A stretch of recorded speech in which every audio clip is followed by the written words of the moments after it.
Welcome back to another Home Brewing Wednesday episode. Today I'm going to be talking about mead. The mead that I'm currently drinking is not actually homebrewed. Unfortunately, I don't have any with me at this moment. I've drank it all because I find it to be one of the best alcohols that a homebrewer can make with ease. I find it even more fun to make than cider just because honey versus apples, I choose honey every day. But that's just my personal preference.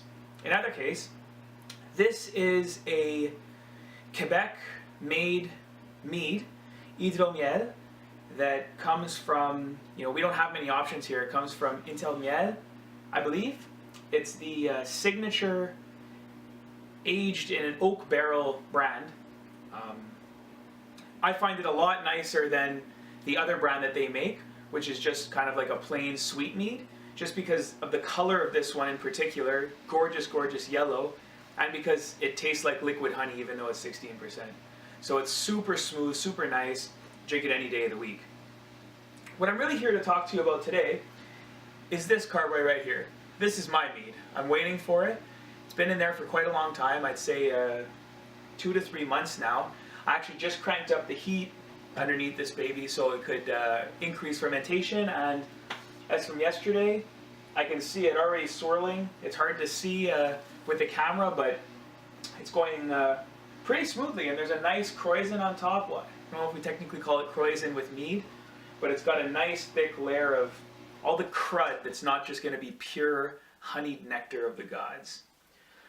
So I want to talk to you a little bit about how I made this baby. Super simple, kind of just a recipe that I did on the fly. I'm going to bottle it in 650s and carbonate it with champagne yeast just to give it that added little kick. That's actually what I added to the carbon to ferment, the champagne yeast, as opposed to ale yeast or wine yeast. Wine yeast I rarely use. If I'm going to use anything that's not ale yeast, I will use champagne just because I find if I'm going to go dry, I might as well go really dry.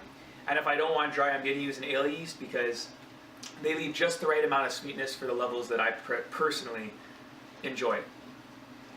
So this is actually a cinnamon pomegranate dry mead. So the way that I made this is I took about 10 pounds of honey and I boiled it in it's more like 1.5 to 2 gallons of water. What I do is I heat the water to near boiling, and then I add the 10 gallons of honey in there. And then I bring that to a boil. As soon as that comes to a boil, I take about 5 to 10 minutes to skim off all residue that I could possibly skim off, because I believe it makes a difference. I've never not skimmed it off, so I can't confirm this. But there's a film, a white and sometimes even a brownish film on the honey. It can't be good for fermentation for the finished product, so I get rid of it. What I did for the actual other ingredients is kind of special. The cinnamon, I added in for the 15-minute boil. I only boil for 15 minutes. Anything else I don't find really necessary. The cinnamon added a nice kick during that, smelled up the entire apartment like honeyed cinnamon sticks. Sweet, spicy, gorgeous. Smelled like Christmas in here. It wasn't Christmas, like I said, this is a few months old. So what I did for the other ingredients, mainly being the pomegranate, is I bought 6 pomegranates from the grocery store, and I cut them each into wedges of 8. So I cut it in half, and then I cut each half into 4. I laid this all out on a nice rack, and I put tin foil on it, spread it all out, then I took 500 grams of brown sugar and sprinkled it all over the pomegranate. And then proceeded to preheat the oven to 350 degrees, where I put these in for about 25 to 30 minutes, or until the brown sugar really caramelized. And to me, I felt like that was enough, so I left it there, done. And then as soon as that was finished, I timed it, well, I actually did it before I started boiling the honey so that I could add this fruit and brown sugar right into the post-boiled honey. And I let it sit there for about 20 to 25 minutes. I let the fruit sit there. The fruit just came out of the oven, was just at 350, it was still sizzling. I added it right to the honey and let it sit there for 25 minutes. I used every now and then, maybe every 5-10 minutes, I squished up the pomegranate with my big spoon. I felt like it would give it a little added flavor, and it couldn't really go wrong. I don't think that I'll have a problem with a kind of haze, which might be from the pectin enzyme in the fruit. I hope not. Either way, every time I've made a mead like this, it's become crystal clear. The champagne yeast really helps to just drop every single thing out of it in the bottle during bottle carbonation. So yeah, that's pretty much how you make mead. I usually add about, I don't know, 7 grams of normal table sugar per liter for priming. I find that that's more than enough to get a sparkling mead in the glass, especially since these ones come out to about 11%. So I age them for a year plus.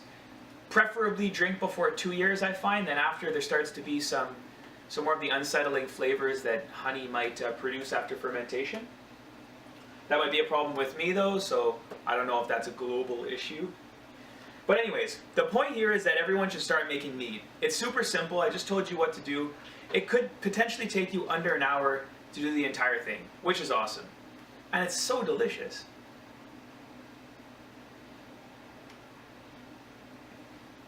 This particular one is extremely dangerous. I mean, I could drink a 750 of this without even realizing that it's 16%, and then at the end sit there and go, holy shit, I'm drunk. Experience teaches us many things, whether in brewing or in life.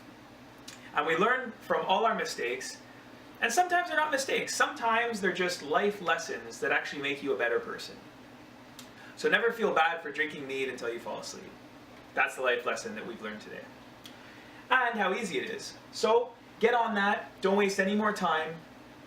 Mead is yours to make, and it's awesome. Besides that, I got a few other things going on right here. I'll give you a little holla at this boy and that boy, and then we'll save the rest for another episode. But this one right here is another mead actually. It's just a normal honey mead, nothing, pretty much the exact same procedure I just described, except this time I did use ale yeast, US-05, and it's probably about 7 pounds of honey, not 10. But besides that, that has to get transferred to a secondary to clear. This is still in the primary, the one that I was just talking to you about. And this bad boy over here is actually a really interesting experiment. This is a beer. This is a Blackberry Lemon Belgian. I fermented that about 3 weeks ago, and last night I racked it into a secondary carboy where, because there was a flavor from the fermentation that I didn't particularly like, I used a W Yeast Belgian ale yeast. I'll get you the number, I'll put it in the description. And I don't know, it produced some kind of weird flavor. It might be because I washed it a few times and, you know, it just reached the end of its life. But something I didn't like. And I'm always against tossing out a beer that to you particularly doesn't taste that good.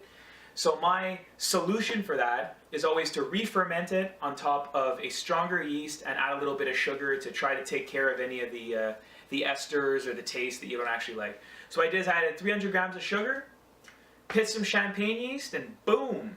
We're gonna wait and watch this baby rock out. Because I'm telling you, at the end of the day, it always works. Find a solution, be the solution.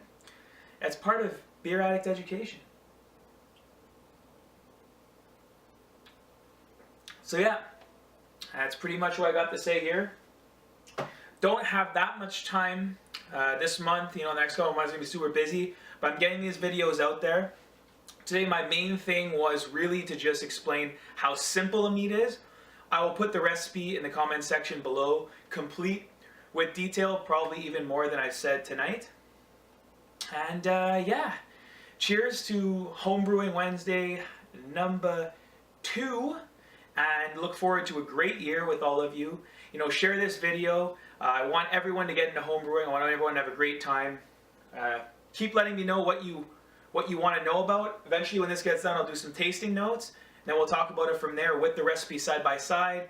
See what we can do different next time. Recommendations from other awesome home brewers, mead brewers, whatever it is. So, yeah. Ciao for now. Beer Addicted Ed out.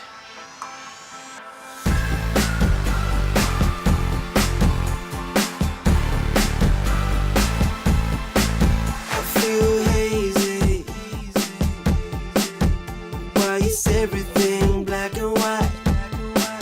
I feel dizzy, like my